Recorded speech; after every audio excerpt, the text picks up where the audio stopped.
If you look at your senses, the five senses have experienced the world. Only through five senses we experience the world. This little eyes, how much it has seen?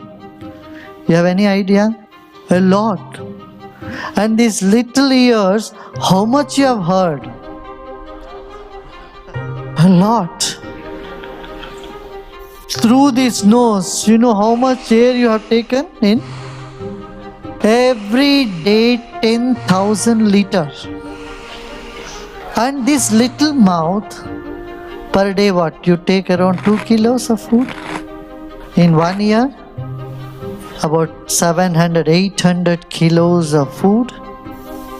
If you have 40 years, 35 tons of food has gone through this little mouth. But where are they? Nothing. Nothing is remaining. All the experience and touch, how much touch you have experienced? Pleasant, unpleasant, hot, cold, everything on the skin. Where is it? Huh? Gone. Everything gone. These five things that we experience through five senses are all nothing. It's all emptiness.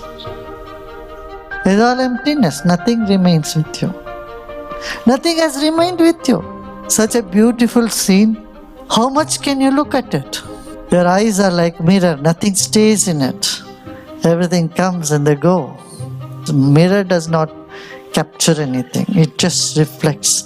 So, all our five senses, they reflect everything and nothing remains with you. My dear, this is all emptiness.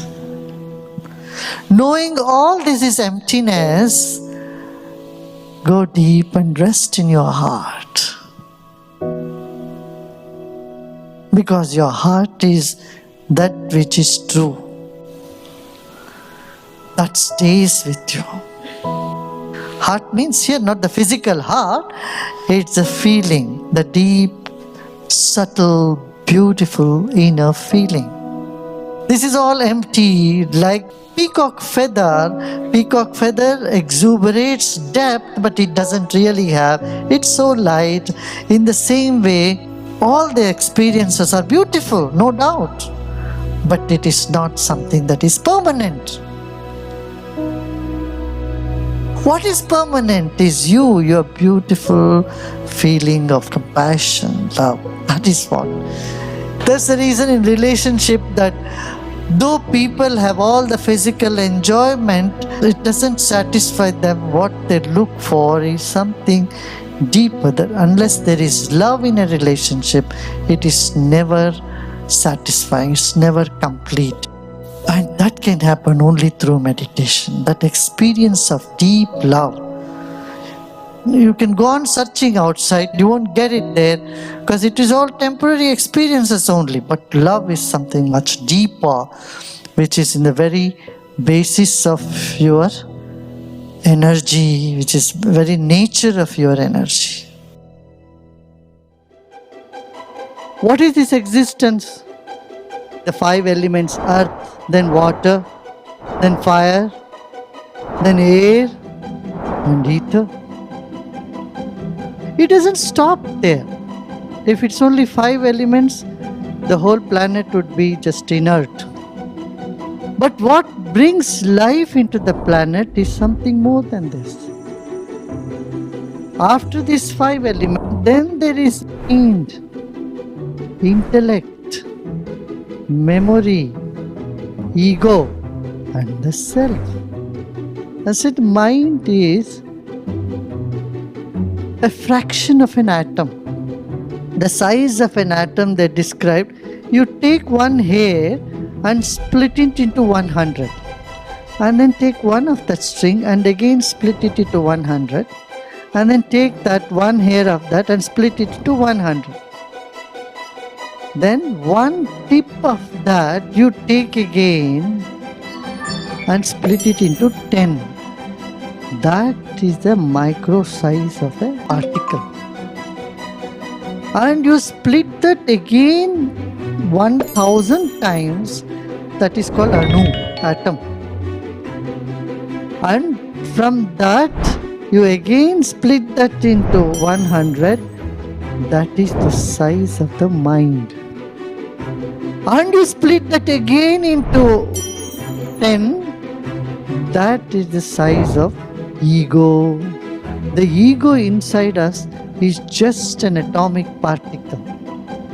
In all our bodies, the ego is a tiny, smallest of the atom. And now what is beyond ego? If the ego is broken, what comes is called Mahat. An energy called Mahat. You have heard the word Mahatma? Mahatma Gandhi? Mahat is when this ego no longer limits itself to just the body and the surroundings, but includes everybody, then your consciousness assumes a state called Mahat. That is Mahatma. Every mother experiences it. The boundary is not there. The child is included in the boundary of the ego. So that is the sense of Mahat. Means the bigger I. You have the sense of belongingness and no boundary or barrier between you and other people in the world.